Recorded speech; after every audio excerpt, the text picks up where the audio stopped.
오늘은 맥추절로 우리가 함께 지키고 있습니다. 7월 첫 주를 한국교회에서는 대체적으로 맥추절로 지키고 있는데, 이전에도 말씀드린 적이 있듯이 구약 절기 중에서 맥추절이나 이런 모든 부분들을 신약적으로 해석할 때에 그대로 지켜야 하느냐 아니면 굳이 지킬 필요가 없느냐 하는 부분에 있어서 약간씩의 차이가 있습니다. 구약에서는 크게 3대 절기가 있습니다. 유월절, 오순절, 수장절, 이렇게 3대 절기가 있습니다. 이 3대 절기는 구약으로 봐서는 애굽에서의 해방된 것을, 또 첫 곡식의 추수를 준 것을, 그리고 광야 생활을 인도한 것을 감사하는 내용을 담고 있습니다. 하지만 이렇게 구약에 있는 세 가지 절기는 신약의 의미로 해석할 필요가 있습니다. 그리스도를 통해서 이 모든 유월절이나 혹은 맥추절이나 초막절 혹은 수장절이 모두가 다 그리스도를 통해서 완전하게 성취되었다는 것을 우리가 생각해야 한다는 겁니다. 특별히 오늘은 우리가 맥추절로 지키고 있습니다. 6월절로부터 50일째 되는 날에 지키는 특별한 명절이고, 이 특별한 명절이 신약에서는 성령 강림절로 대체됐다는 게 일반적인 해석입니다. 6월절부터 맥추절까지 이어지는 이런 일들은 특별히 룻기와 아주 밀접하게 연관이 되어 있습니다. 맥추절이 예수 그리스도와 연관되어져 있다는 것을 먼저 기억하고, 특별히 오늘 우리가 함께 보는 룻기 본문이 그것과 어떻게 함께 연관되는지를 잠깐 살펴보면 좋겠습니다. 표를 한번 보시면 맥추절과 예수 그리스도에 대한 해석들은 이러합니다. 우리가 다 아는 것처럼 6월절은 어린 양을 잡고 어린 양 대신 예수 그리스도가 신약을 통하여서 6월절 어린 양으로 죽으신 것을 압니다. 초실절은 6월절이 지나고 안식 후 첫날을 초실절이라고 합니다. 그게 바로 오늘 본문에 나오는 보리 추수를 시작하는 날, 곧 보리의 초실절입니다.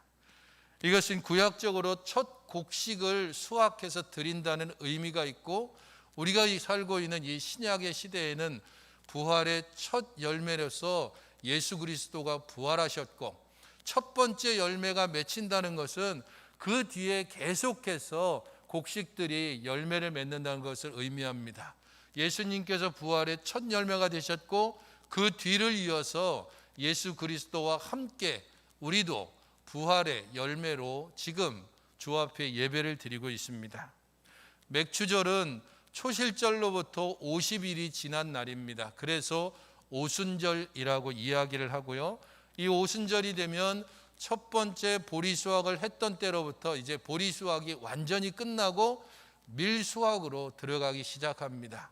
이런 때에 우리는 신약의 오순절 성령 강림 사건을 기억해야 합니다. 맥추절이 성령 강림과 연관된다는 것은 바로 이런 의미가 있습니다. 성령 강림을 통해서 하나님께서 택하신 모든 백성들을 불러 모으기 시작하셨다는 겁니다. 그의 추수가 시작되는 날이 맥추절이고, 그래서 맥추절은 오순절로 완전히 성취된 것입니다. 허물과 죄로 죽었던 우리들이었습니다. 그런 우리들에게 예수 그리스도의 부활을 통하여 소망을 주셨고, 성령 강림을 통하여서 우리가 하나님의 백성된 것과 하나님 나라의 백성된 것을 분명하게 확증시켜 주셨습니다. 그런 면에서 오늘 우리가 보는 이 룻기는 맥추절의 첫 시작인 초실절로부터 시작해서 맥추절 보리 추수가 완전히 끝나는 때까지 이야기를 다루고 있습니다. 그리고 그것은 룻기에서 보여지는 한 무너진 가정, 그래서 아무런 소망이 없던 이제는 늙은 시어머니와 그리고 이방인 여인밖에 남지 않은 한 가문이 어떻게 하나님의 은혜로 우리 하나님의 놀라운 구속사에 함께 들어오게 됐는지를 보여주고 있습니다. 그리고 그것이 맥추절과 연관돼서 우리에게 소개되는 겁니다. 룻기가 맥추절과 연관됐다는 것은 여기에 나오는 시기적인 부분들에서 잘 드러납니다. 1장 22절에 그들이 보리추수 시작할 때에 베들레헴에 이르렀다라고 기록하고 있고, 2장 23절은 보리추수와 밀추수를 마치기까지 이삭을 주었다라고 기록하고 있습니다. 3장 13절에도 보라 그가 오늘 밤에 타작마당에서 보리를 까불리라라고 함으로써 이 첫 보리를 수확하는 때, 그리고 보리추수를 완전히 끝내는 때, 보리추수를 끝내고 밀추수 수확을 시작하는 바로 그 시점이 오늘 우리가 보는 룻기서의 시기고 배경입니다. 소망 없는 두 여인이 살고 있는, 망해버린 집안에 홀로 남았다가 이제 모압 여인과 함께 돌아온 나오미의 집에 하나님께서 어떤 은혜를 주셔서 그들을 살리시는가, 룻기는 이 부분을 보여주는데, 그 부분을 잘 요약해서 보여주고 있는 본문이 오늘 우리가 함께 읽은 1장 19절부터 22절의 내용입니다. 오늘의 본문은 크게 세 부분으로 룻기의 주제를 요약해서 보여줍니다. 첫 번째는 떠남에서 돌아옴입니다. 소망 없는 이 여인들에게 특별히 떠남에서 돌아오는 하나님의 대조적인 은혜를 보여주고 있는데, 베들레헴이라고는 떡집에서부터 흉년이 있어서 그곳을 떠나서 모압으로 갔다가, 모압이라고 하는 뜻이 아버지의 소생, 어찌 보면 그냥 이웃이라고 그렇게 번역하면 됩니다. 떡집에 떡이 없어서 이웃집에 가면 떡이 있을까 싶어서 떠났습니다. 하지만 그곳에서 완전히 다 빈털터리가 돼서 다시 떡집에 떡이 생겼다는 소식을 듣고 돌아오는 내용, 그게 바로 떠남에서 돌아옴을 룻기를 통해서 보여줍니다. 두 번째는 비움에서 채움입니다. 풍족하게 출발했지만 완전히 비어졌고, 그리고 다시 그 비어진 자리에 하나님께서 은혜로 채우시는 내용이 룻기 전체의 내용인 겁니다. 또한 끊김에서 이어짐이 세 번째 주제입니다. 가문의 소망이 완전히 다 끊어졌습니다. 아버지가 죽었고 두 아들도 차례로 죽었습니다. 10년 만에 완전히 가문이 더 이상은 이어질 수 없는 그런 상황이 됐습니다. 그 상황 가운데서 남아있는 것은 모압 여인, 이방 여인의 며느리 하나뿐이었습니다. 그런 이방 여인을 통해서 하나님이 전혀 뜻밖의 하나님의 특별한 은혜로 주시는 기업 물을 자, 히브리어로 하면 고엘이라고 하는 단어인데요, 이 기업 물을 자라고 하는 하나님의 은혜를 통해서 끊어졌던 가문을 다시 있게 하시고, 특별히 그냥 일반적으로 있게 하는 것이 아니라 그것을 구속사 가운데, 곧 그 가문 중에 다윗이 태어나게 하시고 그 가문을 통하여 예수 그리스도가 이 땅에 오게 하시는 놀라운 은혜를 이 룻기에서는 보여주는 겁니다. 이제 하나씩 이 주제를 살펴보겠습니다. 19절을 보십시오. 같이 한번 읽어보시겠습니까? 19절입니다. 시작.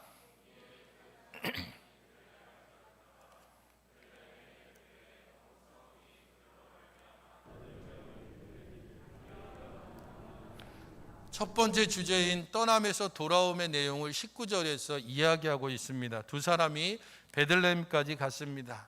흉년을 피해서 베들레헴에서 떠난 이야기가 1장 1절에 기록하고 있는데, 1장을 마치면서 떠났던 이 사람이 다시 돌아오고 있습니다. 떠날 때는 4명이 갔지만 돌아올 때는 2명이었습니다. 떠날 때는 남자 셋에 여자 하나였지만 돌아올 때는 여인 2밖에 없습니다. 떠날 때는 온통 희망에 부풀어서 이곳은 곧 베들레헴 떡집에는 흉년 때문에 더 이상 떡이 없으니까 새로운 떡을 한번 구해봐야 되겠다고 싶어서 모압으로 갔습니다. 모압은 그 이름의 의미가 아버지의 소생이라고 하는 의미가 있습니다. 이웃이라는 의미가 있는 겁니다. 실제적으로 모압은 이스라엘과 연관되어져 있습니다. 롯의 자손이기 때문입니다. 우리하고 같은 부류는 아니지만 그래도 비슷한, 전혀 새로운 게 아니고 그래도 좀 비슷한 애가 좀 낫지 않을까 싶어서 모압 지역으로 이주했습니다. 하지만 그곳에 머물고 있던 10년 동안 그들은 완전히 끝장나고 말았습니다. 남편도 죽고 두 아들도 죽었습니다.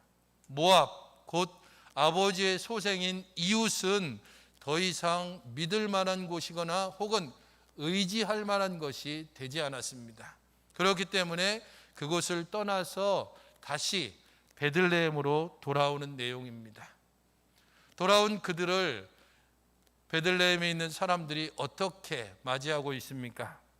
온 성읍이 그들로 말미암아서 떠들고 이가 나옴이냐라고 그렇게 소리하는 내용이 등장합니다. 온 성읍이 떠들었다라고 하는 것을 통해서 제법 그 전에 머물 때에 이 가문이 유력한, 나름대로 알려져 있는 사람이라는 것을 알 수 있습니다. 하지만 그 뒤에 이어지는 이가 나오미가 아니냐라고 하는 이 말들은 원어상의 의미로 보면은 약간의 비꼼 혹은 조롱 혹은 희롱의 말이 거기에 들어 있습니다. 쉽게 말하면 나오미다, 나오미 좀 봐라, 쟤 좀 봐, 이런 식의 의미입니다. 제 몰골을 좀 봐. 그렇게 당당하던 여자가 저렇게 초라한 모습으로 돌아오다니, 그렇게 활기차고 그렇게 건강해 보이던 그 나오미가 이제는 완전히 10년이 지난 후에 전혀 딴 사람이 돼서 돌아왔군, 이런 식의 의미입니다. 너 정말 그때 그 사람 맞냐라는 의미가 나옵니다라고 하는 외침에 들어 있습니다. 적극적으로 조롱하는 의미가 이 속에 담겨 있다면은 그들은 이렇게 얘기하고 있는 겁니다. 흉년 들어서 지 혼자 살 길 찾아 우리들 다 버리고 도망가더니 이제 왜 왔냐? 우리 버리고 갈 때는 언제고 지금 무슨 도대체 낯짝으로 온 거냐라고 묻고 있는 것과 같습니다. 사람들은 조롱하고 한편으로는 조금 마음이 좀 나은 사람들은 치근하게 여겼을 수도 있을 겁니다. 떠났다가 다시 돌아온 이 여인을 그 누구도 제대로 완전하게 반겨주지는 않습니다. 그러나 이러한 19절의 상황 속에서 나오미에게 소망이 있는 것은 바로 그 베들레헴이 하나님의 집이고 떡집이기 때문입니다. 사람들은 옛날을 생각하며 뒷말을 하면서 조롱하거나 쑥덕쑥덕거리거나 아니면 아예 대놓고 그래 혼자서 잘 먹고 잘 살려고 떠나더니만 이제 무슨 낯으로 그렇게 왔어 라고 하면서 대놓고 비방할 수 있습니다. 그러나 하나님은 나오미를 그렇게 대하시지 않습니다. 그것을 잘 보여주는 게 누가복음 15장의 탕자 비유입니다. 아버지의 재산을 요구하고 먼 지역에 가서 자기 아버지 재산을 다 완전히 다 까먹고만 탕자. 흉년이 와서 이제는 더 이상 먹을 것이 없어서 돼지 열매로 먹으려고 했지만은 그것조차도 제대로 먹을 수 없는 지경에 이르자 그의 머릿속에 아버지의 집이 떠올랐습니다. 아버지 집에 얼마나 풍족한 게 많은가. 나는 여기서 줄여 죽겠구나. 그리고 나는 이제 아버지를 그냥 아버지라 부르지 않고 종의 하나로 그렇게 아버지가 나를 대한다 할지라도 좋다. 아버지가 나를 박대해도 좋고 아버지가 나를 밀쳐내도 좋다. 아버지에게 그래도 한번 가보자 싶어서 탕자는 아버지의 집으로 갑니다. 그 길이 얼마나 힘들고 그 입은 옷과 그의 신발이 제대로 성에 있을지 상상이 가지 않습니다. 완전히 거지 중에 상거지 꼴로 아버지의 집에 갔을 때 아직도 거리가 먼 상태에서 늘 떠난 아들을 기다리며 먼 곳을 바라보고 있던 아버지가 달려나와 그를 끌어안고 집으로 데리고 들어온 후에 가락지를 끼우고 그리고 잔치를 베풀었습니다. 그게 아버지입니다. 떠난 자식이 불효를 했던, 떠난 자식이 패역했던 아버지는 그를 아무런 사심 없이 그대로 반겨주며 맞아주며 따뜻하게 말합니다. 잘 왔어. 진짜 잘 왔어. 내가 너를 얼마나 기다렸다고. 매일매일 동구 밖에 나가서 혹여라도 네 얼굴이 비칠까? 멀리 떠나서 혹시 죽은 것은 아닐까? 나쁜 친구들과 어울려다가 정말 몸이 상해서 돌아오지 못하는 것은 아닐까? 온통 염려와 걱정이었는데 그냥 네가 살아있는 거, 네가 지금 내 앞에 있는 거, 그것만 있으면 된다. 다른 걱정하지 말고 너는 여전히 내 아들이고 내 귀한 보물이다라고 그렇게 아버지가 탕자에게 말하는 것과 같은 그 음성을 기대하며 나오미는 돌아옵니다.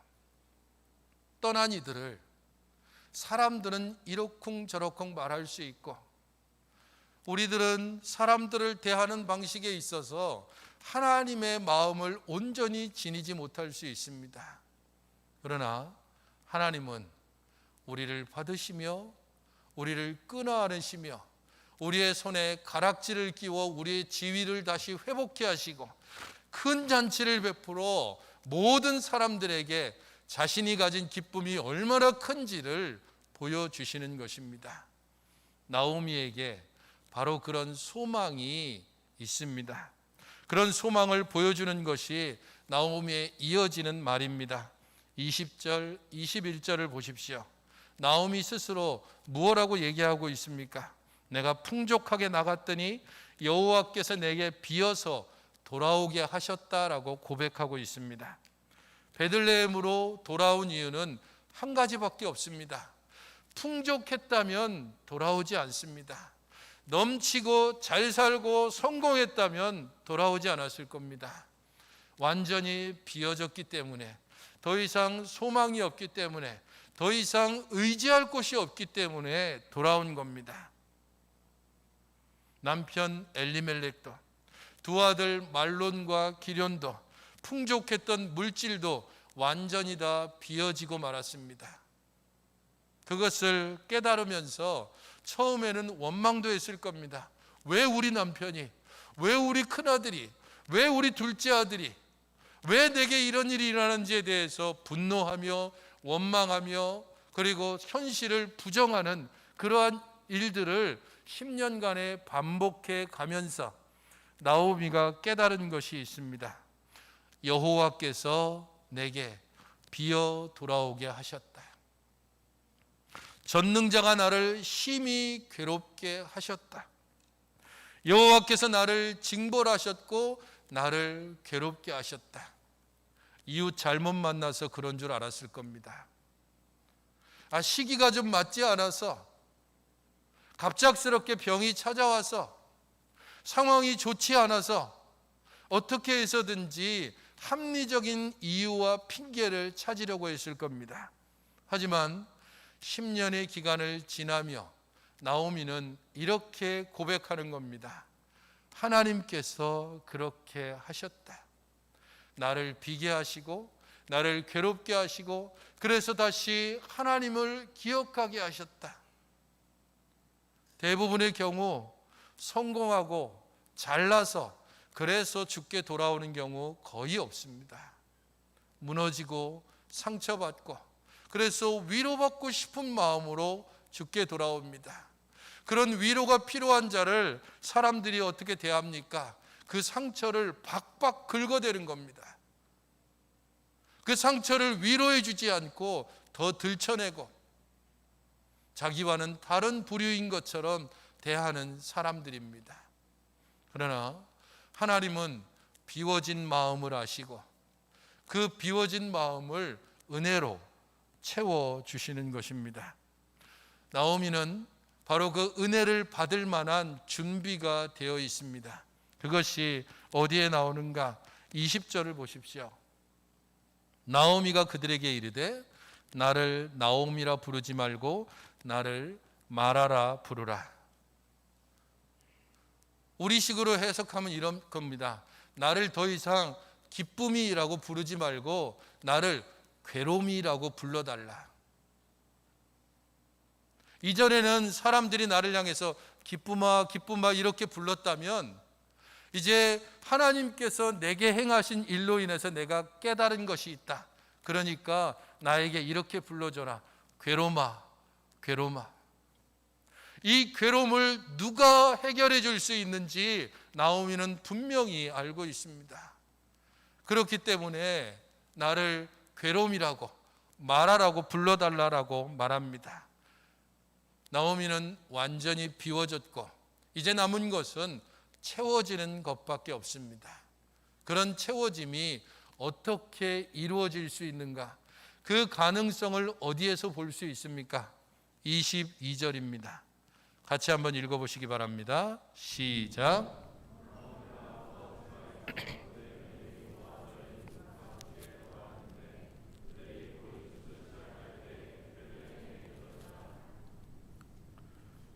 무슨 소망이 여기에 있다고 생각합니까?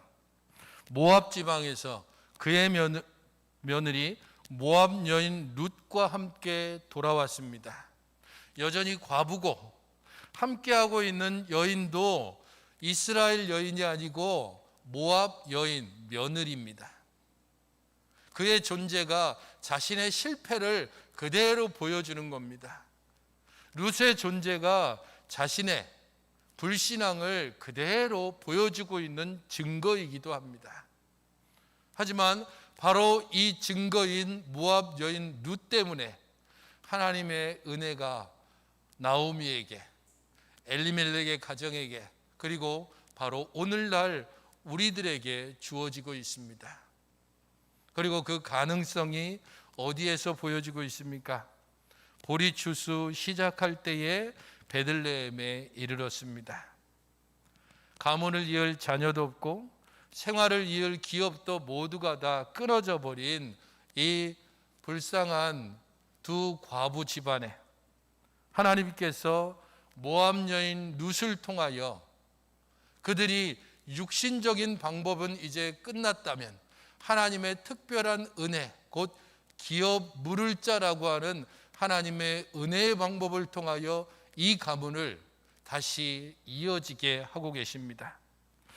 룻기의 마지막을 기록하고 있는 4장 18절부터 22절은 베레스의 계보에 대해서 이야기하면서 21절부터 살몬은 보아스를 낳고 보아스는 오벳을 낳고 오벳은 이새를 낳고 이새는 다윗을 낳았다라고 기록합니다. 보아스가 모압 여인 룻을 통하여서 이새를 낳았고 이새는 다윗을 낳았고 이 다윗 이후에 예수 그리스도가 나셨다는 사실을 우리는 너무도 잘 알고 있습니다. 그 일이 어떻게 시작됐습니까? 더 이상 살아갈 소망이 없는 이 나오미 가정을 위해서 룻이 보리추수를 시작하는 바로 그 시점 내 밭으로 나아가서 이삭을 줍고 이삭을 줍는 가운데 우연히 보아스의 밭에 이르렀고 보아스가 모압 여인 룻을 보면서 그에게 사람들에게 일러서 이삭의 줌을 흘려보내게 하고 물을 주고 떡을 주면서 은혜를 보여줬습니다. 그리고 또한 이 보아스가 기업 물을 자의 자격에 해당하는 친족이라는 사실을 알려주고 있습니다. 성경에서 우연히 그리고 또 우연히 이렇게 이야기하고 있는 것은 하나님의 섭리로, 오늘날 우리로 치면 하나님의 은혜가 우리에게 임하였다라는 것을 보여줍니다. 보아스는 룻을 향하여 3장 13절에 내가 기업 물을 자의 책임을 내게 이행할 것이다 라고 약속합니다.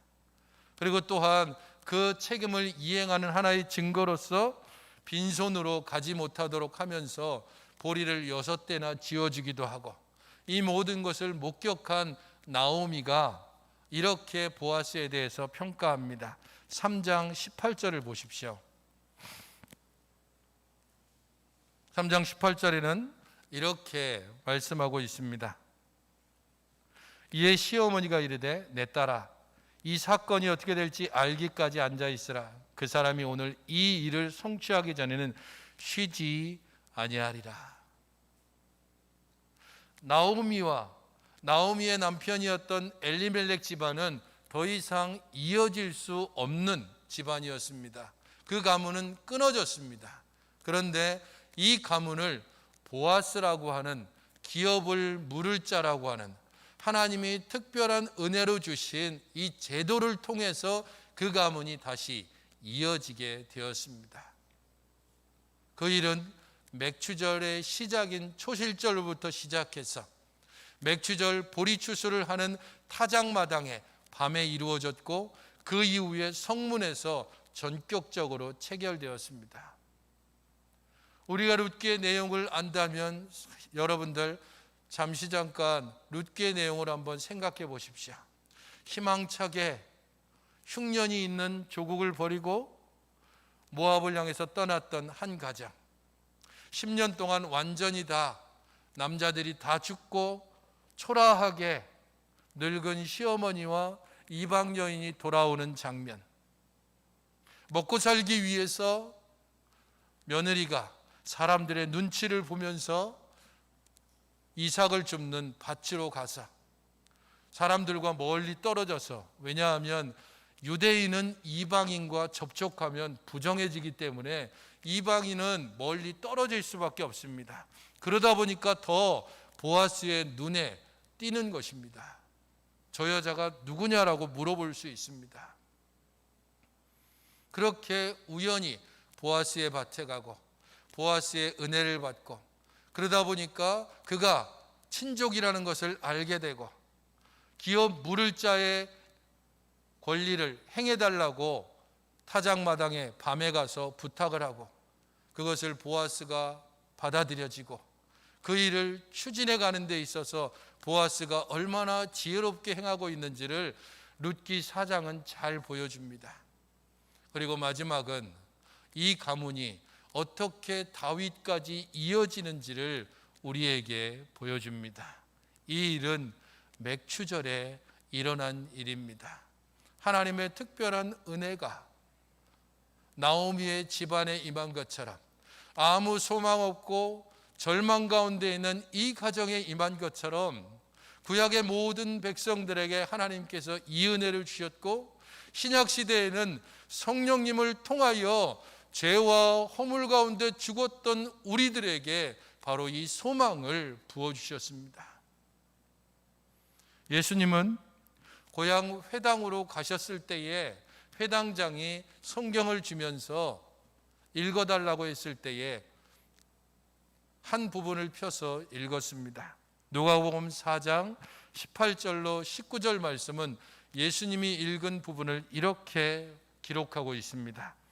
오직 성령이 내게 임하였으니 이는 가난한 자에게 복음을 전하게 하시려고 내게 기름을 부으시고 나를 보내사 포로된 자에게 자유를, 눈먼 자에게 다시 보게 함을 전파하며 눌린 자를 자유케 하고 주의 은혜의 해를 전파하게 하려 하심이라 하였더라. 주의 성령이 내게 임하였으니, 예수 그리스도를 통하여 포로된 자, 눈먼 자, 눌린 자에게 자유가 선포되었습니다. 그 예수님께서 우리의 모든 죄를 지시고 죽으시고 부활하시고 승천하시고, 그 예수님의 모든 능력을 우리 가운데 있게 하기 위해서 성령님께서 우리에게 임하셨습니다. 성령님께서 우리에게 임함으로 가난한 자에게 복음이 전파되었습니다. 소망 없는 우리들에게 소망이 생겼고, 생명 없는 우리들이 부활의 생명을 경험하게 되었고, 눌리고 닫혀 있었던 우리들이 완전히 자유케 되어서 하나님 백성으로서 살아가게 된 것입니다. 이 모든 것은 우리가 비워지고 성령께서 우리 가운데 들어오심으로 가능해집니다. 가난한 자에게 복음이 전파됩니다. 부자라 생각하고 무언가 아직도 의지할 것이 있는 것처럼 생각하고 뭔가 좀 기댈 것이 있는 것이라고 생각하는 이들에게 그런 은혜는 임하지 않습니다.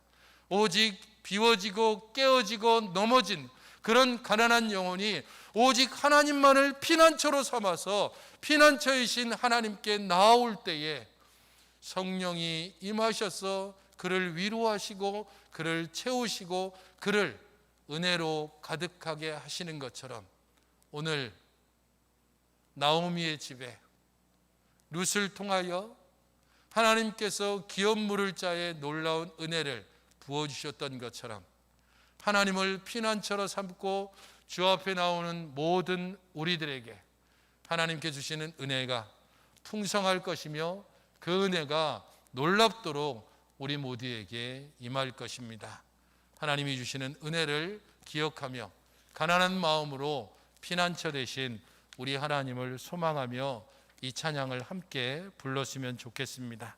모두 자리에서 일어나셔서 우리 함께 나의 피난처 예수 의지해요 함께 찬양하겠습니다.